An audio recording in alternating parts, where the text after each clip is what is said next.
Good morning, everyone. Welcome back to the channel. I'm Jennifer, and I help midlifers who are stuck get unstuck through practical tips, mindset shifts, and all of the enthusiasm and inspiration we need to tackle our dreams.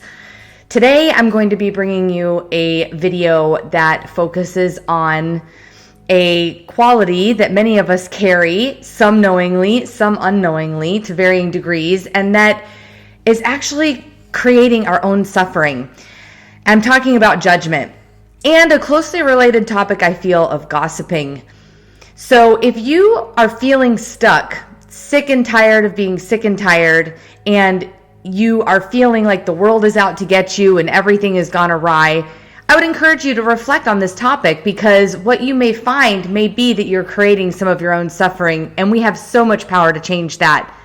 If that's a video that sounds good to you, then stick around, come along with me, and let's get started.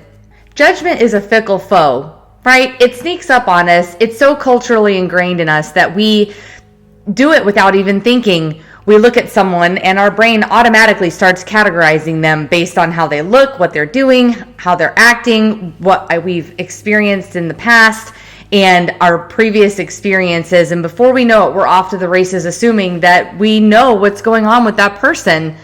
And that couldn't be further from the truth. Thinking that we know things that we don't know is one of the greatest illusions that our mind plays on us, really. We learn things from the get-go, and our behaviors and our action and our mindset are all set in alignment based on our experience. And before we know it, we have built an ego that thinks it knows best, not only for us, but for everyone else in the world. And then we find ourselves in that place of judgment. So that can be a pitfall, as I mentioned, because when we are thinking about other people and making those assumptions that our judgment triggers, we're focusing on people outside of ourselves, and we're not focusing on what we are doing and how we can be a better person. One of the things that I have found to be absolutely true when I've been in periods of suffering and having great difficulty is that I was much more focused on what was going on outside of myself than what was going on inside of myself.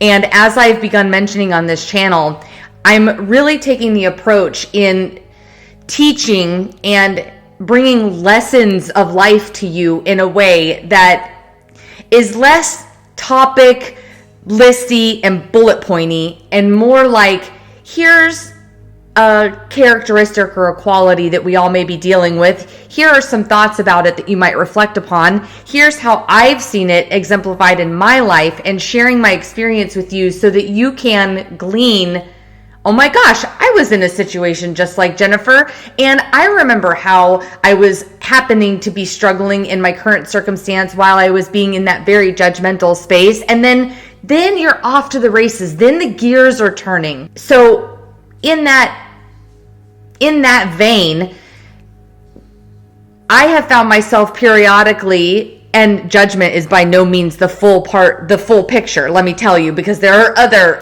aspects of character and personality that can be troublesome when we're struggling in life that we have to awaken to. But since we're on the topic of judgment today, I have found that 9 times out of 10, when I was begrudged or sick and tired of being sick and tired or frustrated or negative, I've done a great video before about negativity and a chat about how I wasn't even awake to the fact that I was becoming more negative, and what I did to kind of reverse that and get out of that rut is that when I was in those periods of not feeling well, I was always paying more attention to someone outside of me. And that's what we do. The ego is trying to protect us, and it says, don't pay attention to your personal faults. You're good. You've got things figured out, boo. Let's focus on something else with somebody else or a situation, because that's less painful. It's less painful to focus on someone else's shortcomings and faults, they may not even be faults. They're what we're making up in our mind, which is why it is so crazy and funny what our mind does to us, right? Is that it's distracting us from focusing on the fact that we're actually exhibiting that quality of casting judgment. And this may or may not be you, but gossiping and talking to other people about your judgments of others and what you think that is just dragging even more people into that negative sphere of energy. As I started my own healing journey, before I could tune in better to my judgments, which, hello, still an everyday practice, and it will be an everyday practice for you as well as we create more awareness. But when I was casting those judgments, I was less aware of those, but more aware of like, I don't want to talk about other people. And when I set out to do that, when I made that decision, which I was never a really big gossip, if I'm being 100% authentic and honest with myself, I did some talks about other people, but I would not consider myself maybe as bad of an offender as some other people. But again, that's me casting judgment on how gossipy they are. See? Do you see what I mean? We're so silly. Silly human critters. Oh my God. Anyway, as I was growing and learning, which we're all on this journey together, and I'm sharing this with you so that you know, like, we're not perfect, I'm not perfect, you're not perfect, and it is okay. There's no canceling, right? The whole cancel culture thing, don't even get me started on that. That is judgment. That is other people's egos saying, I'm not as bad as you, and you're naughty, therefore I'm going to cancel you. It's just horrendous, but I digress. I became more aware of the gossip component before I became more aware and awakened to my judgmental nature.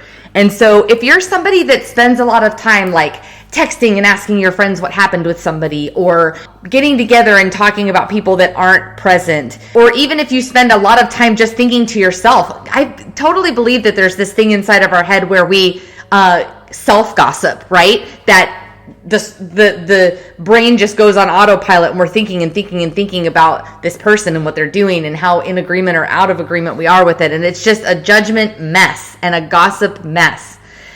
So where you can turn this around, first, one of the things that we have to do is we have to have more awareness, right? We have to catch ourselves when we're casting the judgment. We have to catch ourselves when we're getting into that gossipy sphere. And maybe you're going to be kind of like me, and you're going to notice like, oh my gosh, I'm talking about Jane and she's not here right now. I need to knock that off. Or, wow, I've been sitting quietly, but my mind won't get off of this situation at work, or this thing that happened with somebody that I don't agree with, and I'm letting that gossip loop go in my head. You may find that easier to tune into first, and then you can figure out where you may be having those judgments and be able to nip those in the bud. So here's where we get to the solution component of it.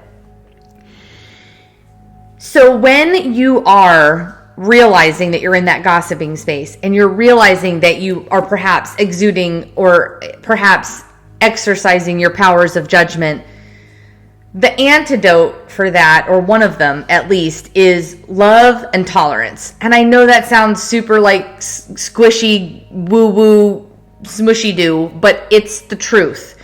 And one thing that we have far too little of in this world right now is tolerance and love for people who do things different than what we think they should be doing, and people who have mindset and viewpoints that are different from what we think that they should have.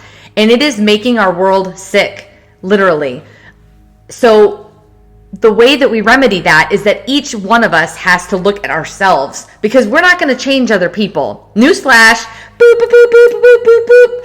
You know, here comes the headline across the old, like 1940s news channel or 1950s. Dude, special bulletin. You are not going to change other people. Been there, done that, got the t-shirt. It doesn't work. Now I'm rocking my SpongeBob shirt. Welcome to paradise. Good vibes only. Yes. Right.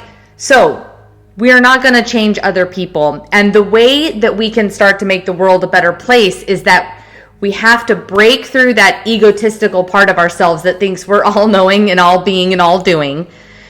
We are not God. And what's best for other people isn't up to us. And our job as a human being on this planet is to heal and transmute our own judgmental and gossipy, possibly, nature.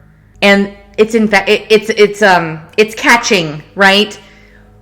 When someone can express their viewpoint to me and I disagree with it, but I can say, you know what? Thank you for sharing that with me. That really showed me a view that I didn't see before. it doesn't have to be complicated. Just a short, simple statement like that can let that person know, like, wow, this person's open to me, even though they might not agree. And by doing that, by holding space and having love and tolerance for somebody outside yourself, you are not in a place of judgment and you're not in a place of gossip. And the magical thing about all of this is when you start shifting that, you will find 100%, I'm telling you, it will happen. You will be happier. You will be less in that space of being sick and tired of being sick and tired, because you're not going to be spending all of that effort judging and gossiping people, which is not your place anyway, right? And you'll actually feel compassion, which is a beautiful thing. And, you know, the caveat to this, and perhaps this is another video, is we can love and tolerate people, but we also can place boundaries where if we are really in disagreement with them, we don't have to give them our time and space, right? But we don't do that in a mean, snickery way. We just go along our path and let them go along theirs. And, you know, easy does it. No harm, no foul. I'll share with you an anecdote of where I realized that I was being judgmental in trying to be helpful in a way, but the underlying theme was judgment. In the past, I had a coworker who was in a very negative headspace about what was going on. And I hadn't really become enlightened to the experience of why that person might be having a negative response. And I kind of felt like, you know, maybe I can help this person and encourage them to try to put a positive spin on things, like silver lining, right? And maybe diminish some of that negativity. So my first vow there was I can't control anybody else. They're not going to change. And I learned, you know, I realized that in hindsight. Again, this is me growing and I'm sharing it with you because maybe you've had a similar experience.